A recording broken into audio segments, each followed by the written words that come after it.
Sa wakas, nandito na kami sa Marlayon. Ngayon, kanang-kita namin, tingnan mo daming tao. Yung tama ko, seryoso.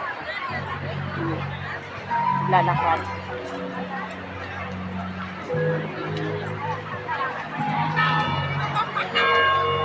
Nakakapagod, pero enjoy.